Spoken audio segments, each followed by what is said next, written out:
बिस्मिल्लाहिर्रहमानिर्रहीम। Welcome again Friday night exclusive के इस थर्ड पॉडकास्ट में आपका एक बार फिर वेलकम करता हूं। Oh dear, be like a traveller in this world, live like a traveller in this world, your destiny is somewhere else. एक बहुत ही प्यारी बात है कि ये जो दुनिया है, it is not a resident place, it is just like a road, just like a tree, जहाँ पे एक आदमी थोड़ा देर रेस्ट करता है, एक traveller, and then he went away towards his final destiny. आज के इस पॉडकास्ट में हमारा जो टॉपिक है that is the philosophy of life. What is the actual philosophy of life? जिंदगी क्या है, क्यों है, हम कौन हैं, क्यों आए हैं इस दुनिया में, खुद से आए हैं या किसी ने भेजा है, अगर भेजा है देन फॉर व्हाट पर्पस उसने हमें यहाँ पे भेजा है, What we are doing here, हमें क्या करना चाहिए, What is the actual philosophy of life? आज के पॉडकास्ट में इस चीज के ऊपर बात करेंगे। माय डियर लिसनर्स, जिंदगी एक टाइमलाइन है। एक पर्सन को एक टाइमलाइन दी गई है, जिंदगी गुजारने के लिए एक वक्त दिया गया है। He need to do some actions here in order to get rewards. दुनिया के लिए इंसान बना ही नहीं है। The philosophy of life is quite different. जो हमने समझा है कि हमारा जो नज़रिया है ज़िंदगी के तय, ज़िंदगी के मुतल्लिक, वो भी कुछ इसी तरह का हो गया है। यंग जनरेशन की अगर बात करें या मैक्सिमम लोगों की अगर बात की जाए, then we have to say कि we have some wrong interpretations in our minds about the life and the reality of life and the philosophy of life. हम भी यही सोचते हैं एंड शायद यही वजह है कि आज इस चीज़ के ऊपर, इस फ्राइडे नाइट एक्सक्लूसिव को हमने अपना टॉपिक चुना है। इस चीज़ के ऊपर हमें बात करनी पड़ रही है बिकॉज हमारे जो नज़रियात हैं वो कहीं ना कहीं बहुत ज़्यादा मिस इंटरप्रेट हो चुके हैं एंड वो खलत मलत हो चुके हैं। अब दिस द पीरियड व्हेन जब हम ये डिसाइड ही नहीं कर पा रहे हैं, हमारे सामने हक भी है वाज़े, गलत भी है वाज़े, और हम ये डिसाइड नहीं कर पा रहे हैं कि सही क्या है और गलत क्या है। हक और बातिल दोनों हमारे सामने आ जाए and we can not decide what is right और व्हाट इज़ रॉन्ग। इससे जो बड़ा फितना है क्या हो सकता है। And we live in such a strange time क्या हमें जो अपनी आइडेंटिटी भी भूल चुकी है and we does not even know who we are, for what purpose we are here, what are we doing here, what are the main purpose of our life, who is our Lord, who is our creator। इन चीज़ों से बिल्कुल ही बेनियाज हो चुके हैं and हमने जो अपनी priorities को वो जो है गलत सेट किया हुआ है, ऑन बिहाफ ऑफ दैट हम कहीं ना कहीं बहुत ज़्यादा धोखा खा रहे हैं। दैट इज़ वाई कि हमें जो तालीम मिली है कि ये जो दुनिया है एक धोखा है, धोखे का सामान है एंड इट इज़ खेल तमाशा। जो कि बिल्कुल भी रियलिटी नहीं है. It is some sort of illusion, it is some sort of virtuality, it is not reality. It seems to be real, but it's not reality. It seems to be eternal, but it is not eternal. Nothing is eternal in this world. Each and everything will be perished, will be destroyed. क्योंकि एक जगह है, एक place है where we have to reside forever, forever and forever. So my dear listeners, बहुत important topic है जिसको आज हम डिस्कस करने वाले हैं. हमने ना अपनी प्रायोरिटीज़ को भी गलत सेट किया हुआ है. एंड ये जो हमारा माइंड सेट है कम्प्लीटली डिफरेंट तरीके से बिहेव करने लग गया है. एंड हमने कई ऐसी चीज़ों को अपनी ज़िंदगियों का हिस्सा बनाया है, अपनी जहनियत का हिस्सा बनाया है कि हम जो एक्चुअल फिलॉसफी ऑफ लाइफ है उससे बहुत ज़्यादा दूर हो गए हैं. माय डियर लिसनर्स, हमारी जो प्रायोरिटीज़ हैं, हमारा जो माइंड सेट है वो कुछ इस तरीके का बना है कि हमने भी समझा है बचपन खेल तमाशे के लिए होता है, बचपन खेल तमाशे के लिए होता है. अब जवानी आई तो शबाब आ गया, कुछ घूमना फिरना हो गया, कुछ इधर उधर के काम हो गए, कुछ मौज मस्तियाँ हो गई. जवानी चलो इसके लिए होती है. एंड देन फिर शादी हो जाती है और शादी के अखराजात होते हैं. फिर दुल्हन घर आती है, बच्चे होते हैं. उसके बाद बच्चों की ग्रोथ शुरू हो जाती है, फिर उनके खर्चे उठाने पड़ते हैं. एंड देन स्कूल की फीसें देनी पड़ती है, उनको केयर करना पड़ता है, उनको ग्रो अप करना पड़ता है. फाइनल में जाके उनकी भी शादियां होती है. हम तब तक ओल्ड एज में पहुंच चुके होते हैं. फिर बाद में दी एंड हो जाना होता है स्टोरी का. And we think that is called life. Maximum लोगों की सोच यही है कि जिंदगी का फलसफा यही है कि बचपन आया, खेल तमाशा हो गया, जवानी आई और ऐशो अशरत में गुजर गई. अब बच्चे हो गए, शादियां हो गई, फिर जिम्मेदारियां पड़ गई, उनको निभाते निभाते बुढ़ापा आ गया और खेल खत्म हो गया. मैक्सिमम लोग यही समझते हैं कि that is the reality of life. But my dear listener, this is not a reality of life, this is not a philosophy of life. ये जितनी भी चीजें मैंने यहाँ पे आपके सामने पेश की है, बचपन का स्टेज, बचपन खेल तमाशे के लिए आता है. चलो ठीक है, बचपन में बच्चा खेलता है, ये चीजें कोई गलत नहीं है, ये चीजें कोई गलत नहीं है. चलो जवानी आई, मौज मस्तियाँ करने लग जाए इंसान, कुछ पिकनिक, कुछ टूर हो जाए, गलत नहीं है ये चीजें. शादी हो जाए, बच्चे हो जाए, फिर उनके खर्चे, फिर जिम्मेदारियाँ, there are lot of responsibilities on the shoulders of that person. ये चीजें गलत नहीं है. बुढ़ापा आ गया and the story will be finished after that old age. ये भी एक तरह की रियलिटी ही समझिए. बट कहीं ना कहीं हमने जो अपना माइंड सेट तैयार किया हुआ है, हम इसी को एक्चुअल जिंदगी समझ रहे होते हैं. हालांकि एक्चुअल जिंदगी ये है ही नहीं. ये जिंदगी की कुछ चीजें हैं, कुछ जरूरियात हैं. जिंदगी असल में ना एक टाइम लाइन है, एक टाइम पीरियड है जो कि हमें दिया गया है स्पेंड करने के लिए. हमें एक इम्तिहान में डाला गया है and we need to pass that examination in order to qualify for that place which will be our residence for ever and for ever. ये एक्चुअल जिंदगी का फलसफा है.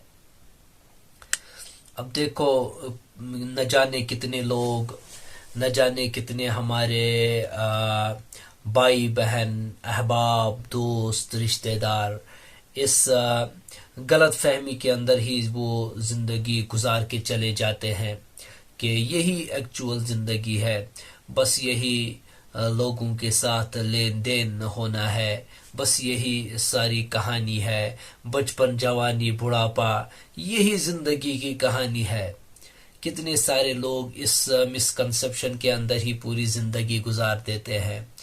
एंड इसका एक हसरतनाक, एक दर्दनाक अंजाम ये होना है।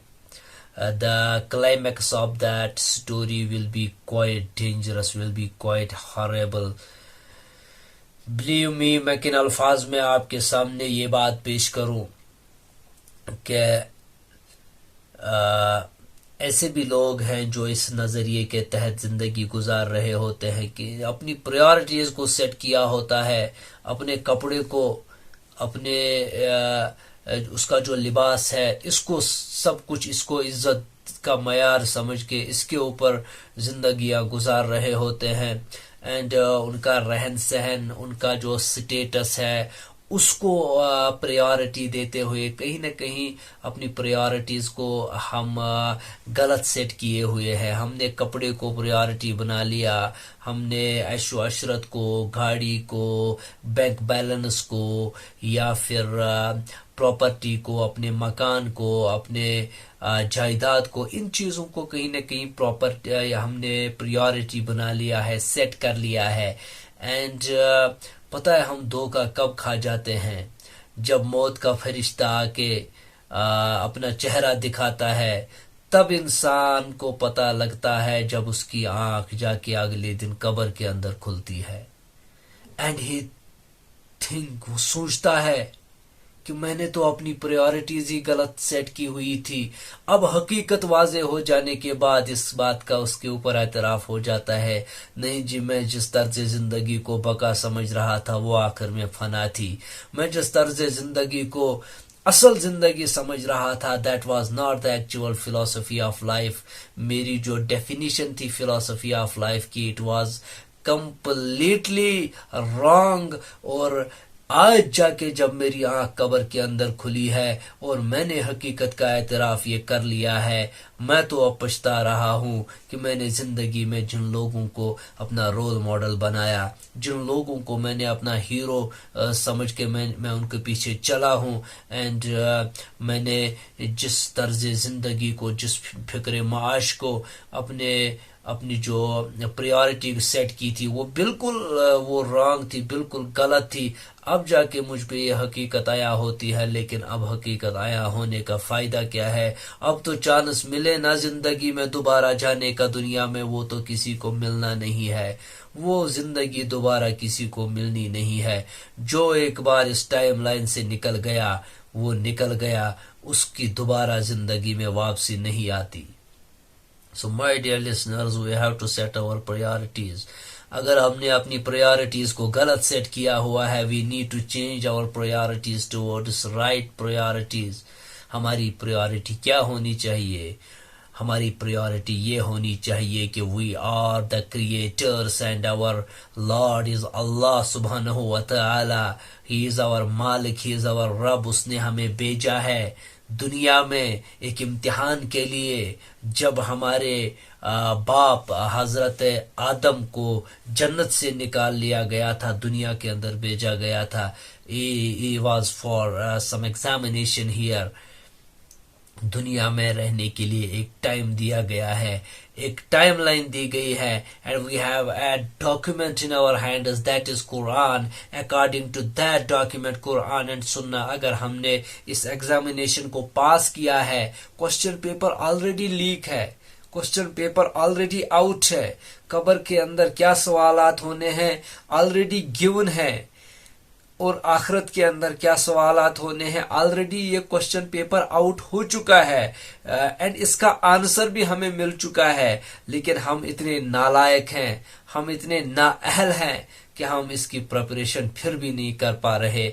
हम इसकी प्रिपरेशन ये सोचते हैं कि अभी तो बहुत वक्त पड़ा है, अभी तो हम 30 साल हैं, अभी तो पता नहीं कितनी जिंदगी बाकी है। माय डियर व्यूअर्स, जिंदगी का कोई भरोसा नहीं। आज है तो कल नहीं है, कल है तो परसों नहीं है। क्या भरोसा है उन लोगों को देखे जिन्होंने जिंदगियां गुजारी, जो चलो 100 साल भी दुनिया के अंदर जी के चले गए, आज कब्रों के अंदर उनको हजारों साल हो गए। उतना अरसा दुनिया में उन लोगों ने नहीं स्पेंड किया जितना उनने कब्रों के अंदर, ग्रेवयार्ड के अंदर स्पेंड किया है।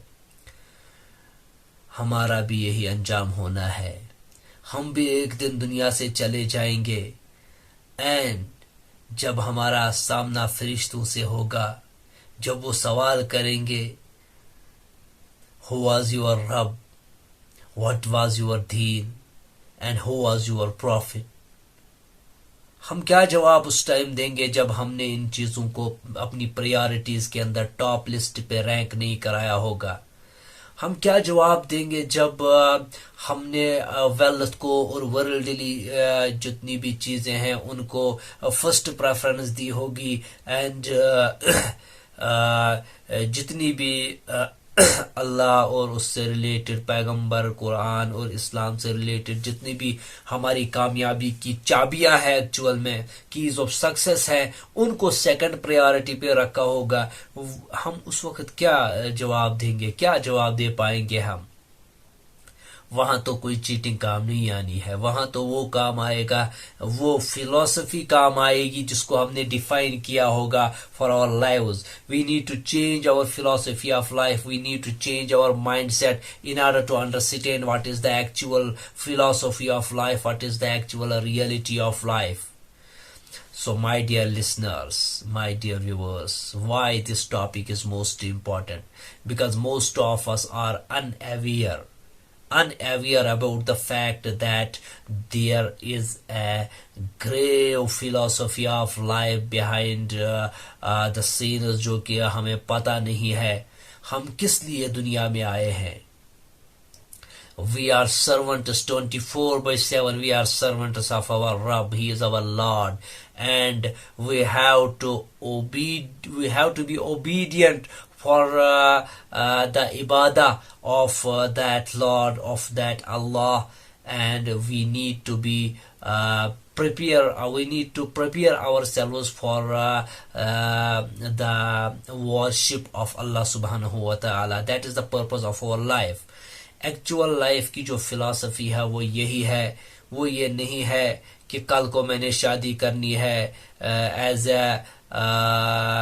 अगर बतौर लड़की सोचा जाए मेरे लहंगे का कलर ये होना है. एज ए बॉय अगर सोचा जाए तो मैंने ये गाड़ी लेनी है, वो बाइक लेनी है. दीज आर नॉट हराम, ये चीजें गलत नहीं है, बट इनको एनलिस्ट करना, इनको टॉप प्रायोरिटी के ऊपर रखना, that is will be a big mistake for us. So हमें अपनी प्रायोरिटीज को चेंज करना चाहिए. हमें अल्लाह को, उसके पैगंबर को, उसकी किताब को, उनके अहादीस को और इनको टॉप प्रायोरिटी के अंदर लिस्ट कराना है. Because we are travellers in this world and our destiny is somewhere else. हम यहाँ के बाशिंदे नहीं है. ये दुनिया हमारे रहने की जगह नहीं है. ये एक कैद खाना है. अद दुनिया सिजनुल मोमिन व जन्नतुल काफिर. एक मोमिन को ये दुनिया एक प्रिजन लगता है, एक कैद खाना लगता है, बट एक काफिर को ये बहुत ही यानी जन्नत की तरह दिखाई देता है. एंड इफ वी एग्री किया, हमने ईमान लाया हुआ है, we are the believers of अल्लाह सुब्हानहू व तआला. अल्हम्दुलिल्लाह, अल्लाह हम लोगों को उनकी कैटेगरी में रखे. तब तो हमें अपनी प्रायोरिटीज को चेंज करना ही चाहिए, क्योंकि ये दुनिया तो रहने वाली नहीं है. आज है तो कल नहीं होगी. कितने लोग थे, कितने पैगंबर थे, और दुनिया की कितनी हिस्ट्री चली आ रही है. कोई दुनिया में नहीं रहा. एवरीबॉडी जो दुनिया में था चला गया है अपने रब की तरफ. उनको वापस बुला लिया गया है. हमें भी बुला लिया जाएगा. आज नहीं तो कल हमारी भी बारी आनी है. एक बात आपसे करता चलूं, बहुत इम्पोर्टेंट है.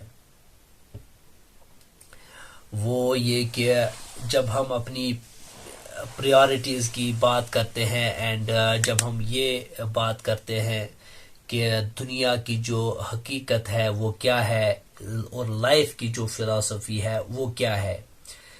देखिए, once upon a time Prophet Muhammad sallallahu alaihi wasallam draw a square rectangular shape उन्होंने ड्रॉ की है। And then he draw a straight line from one end to another, और वो लाइन क्रॉस कर जाती है इस रेक्टेंगल को। अब इसने इसको बाइसेक्ट कर दिया। देन ये जो लाइन है जिसने बाइसेक्ट कर दिया है, इस चकोर वाली फिगर को बाइसेक्ट कर दिया है, राइट साइड से भी और लेफ्ट साइड से भी बाहर निकल गई है ये लाइन इसके बीच में से गुजर के। अब इस के ऊपर, इस लाइन के ऊपर भी कुछ छोटी छोटी लाइनें हैं, इस लाइन के नीचे भी छोटी छोटी लाइनें हैं।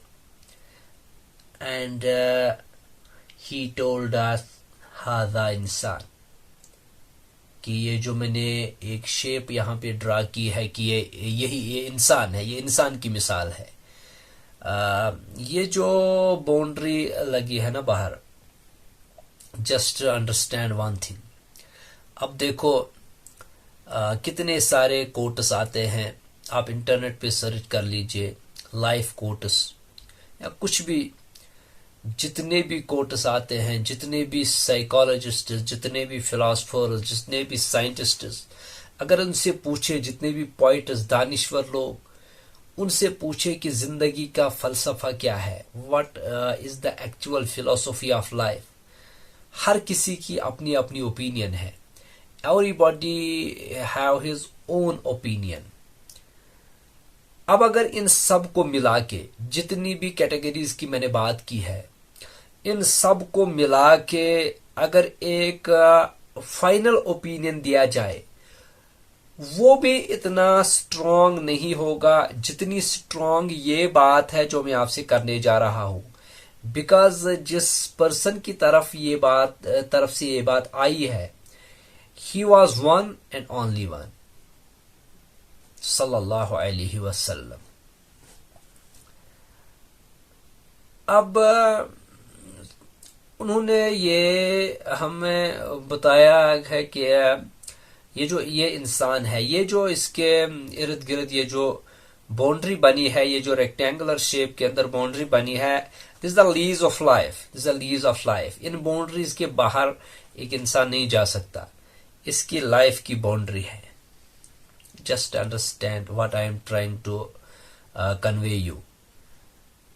ये जो लेफ्ट साइड से लाइन चली है, बाइसेक्ट करके राइट साइड से बाहर निकल गई है, इसने इस लीज ऑफ लाइफ को बाइसेक्ट कर दिया, इसको बाइसेक्ट कर दिया। And from one end to another end, this is a timeline of a person, timeline of a man, timeline of insan. From one end of that square or rectangle to another end, without the portion जो बाहर निकला हुआ है right और left side से, उनकी बात में नहीं कर रहा। अब इससे आगे की बात, इस लाइन के ऊपर भी कुछ छोटी छोटी लाइनें हैं और इस लाइन के नीचे भी कुछ छोटी छोटी लाइनें हैं।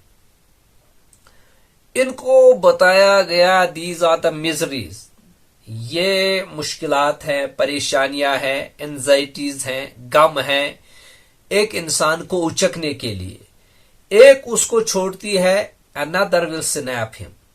अगर एक हादसा इंसान को छोड़ता है, दूसरा उसको उचक लेगा। एक गम, एक परेशानी एक आदमी का साथ छोड़ती है या उसको छोड़ती है, उससे उसका वास्ता नहीं पड़ता, वो किसी न किसी तरीके से बच निकलता है। Another anxiety, another sorrow will definitely उसको पकड़ेगी, उचक लेगी। एक गम पीछा छोड़ेगा, दूसरा पकड़ेगा। एक चीज से जान छूटेगी, एक परेशानी से जान छूटेगी, दूसरी आके दबोच लेगी। अब ये जो लाइन बाइसेक्ट करके बाहर निकल गई है, ये जो लीज ऑफ लाइफ है, ये जो रेक्टेंगुलर शेप है, इससे बाहर की जो बाउंड्री है उसके अंदर उस एरिया में, उससे बाहर के एरिया में मौत है। अब ये जो लाइन बाहर निकल रही है, these are called false hopes. इसने कुछ गलत प्रायोरिटी सेट की हुई है, ऑन बिहाफ ऑफ दैट ये फॉल्स होप्स लगाए हुए हैं, गलत की उम्मीदें दुनिया के साथ लगाए हुए हैं, ऐसी उम्मीदें लगाए हुए हैं बेवकूफ की जो दुनिया में पूरी होनी नहीं है। अब जब ये इनके पीछे भागता रहता है, इस टाइम लाइन का पीछा करते करते करते करते करते करते वो इस रेक्टेंगल के एंड में पहुंच जाता है और वो बाहर निकलने की कोशिश करता है इन फॉल्स होप्स को पाने के लिए। जब वो कोशिश करता है, मौत उसको आके दबोच लेती है।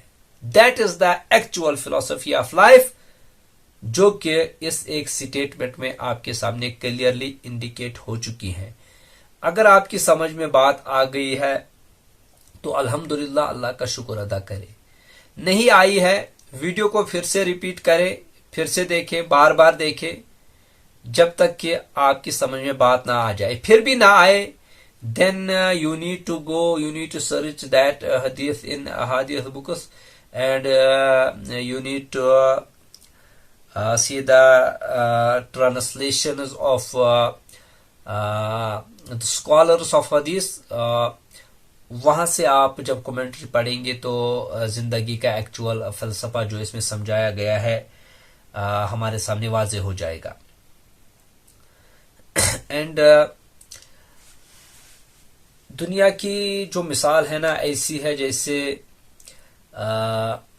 एक आदमी चल रहा है, स्ट्रेंज है, ऐसी सिटी में है जिसको जानता पहचानता नहीं है, स्ट्रेंज है,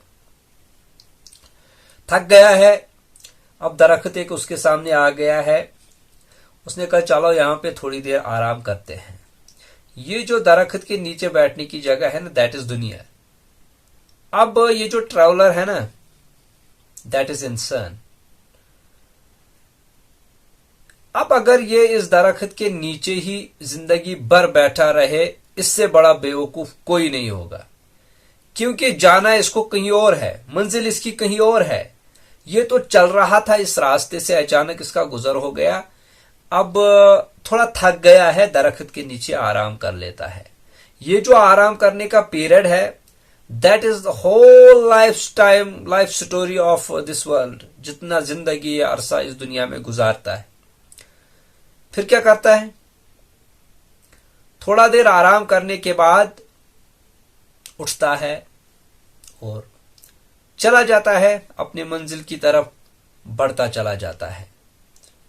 यानी जब उसके आराम का टाइम खत्म हो जाता है, वो फिर से चौकस होता है अपनी मंजिल की तरफ आगे बढ़ने के लिए।